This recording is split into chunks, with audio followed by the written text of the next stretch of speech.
Hi, my name is Ke-Xin Shen, and today I will be talking about temporal paradox, free will, and self-concept in time travel, which is my research paper topic. So the reason why I want to write about this topic is because I was always fascinated by the philosophical idea of free will, especially the debate whether we have free will or not in the context of time travel. Then I realized that in many time travel novels we read this semester, the exercise of free will is closely connected with the temporal paradox. Therefore, I decided to make this the central topic of my research paper. My thesis is the temporal paradox in Dana and Yu's time travel expeditions limit their free will, yet allows them to profoundly expand their self-concept from an external perspective. My first major supporting argument is the grandfather paradox, which is one of the two major temporal paradoxes. In Kindred, limits Dana's free will by confining her in an unequal and undesirable relationship with her slaveholder ancestors, Rufus. Dana wishes to resist against this unbalanced power dynamics. She can even kill Rufus many times by just not saving him. But these actions are no longer options for Dana because she is constrained by this grandfather paradox or the ties of kindred. My second supporting argument is that the causal loops, which is another major temporal paradoxes in How to Live Safely in a Science Fictional Universe, limits Yu's free will by trapping him in a time loop in which actions seem to be predetermined. Once he shot his future self, he's doomed to be shot by his past self at some time in his future. Also, he writes the book How to Live Safely in a Science Fictional Universe without even being aware of his own conscious decision of what he's writing about.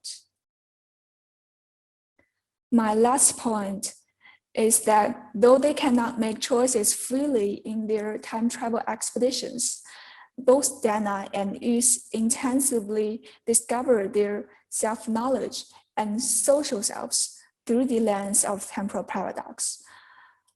For Dana, she experienced her ancestral lives by living in the antebellum South, which leaves perpetual marks on herself and shapes her self-concept.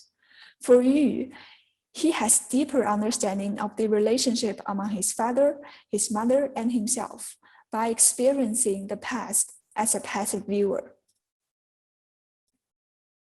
My primary sources are Octavia Butler's Kindred and Charles Yu's How to Live Safely in a Science Fictional Universe. These two are the main texts I'll be analyzing in my research paper.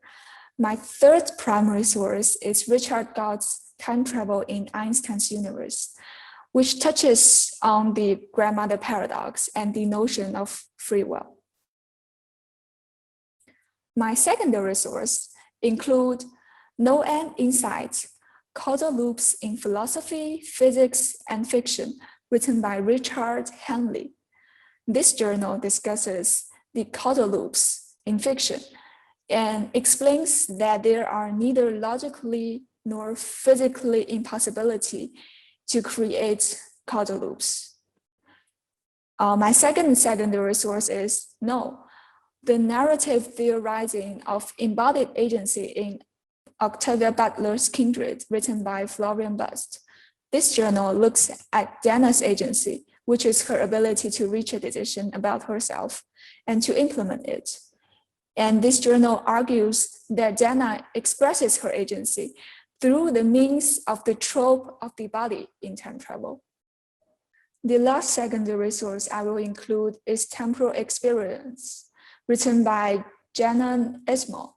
This journal examines memory, anticipation, and the building up of our experience through time, focusing especially on how an embedded perspective and an external perspective makes a person's experience of time different. Finally, the wider implication for this topic will be on free will.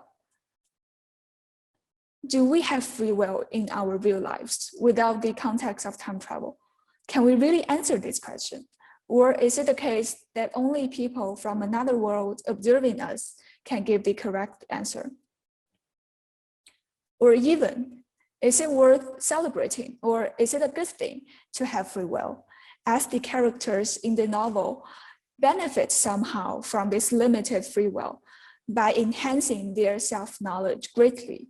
This is my work cited, and thanks for your watching. I will end this presentation with a meme.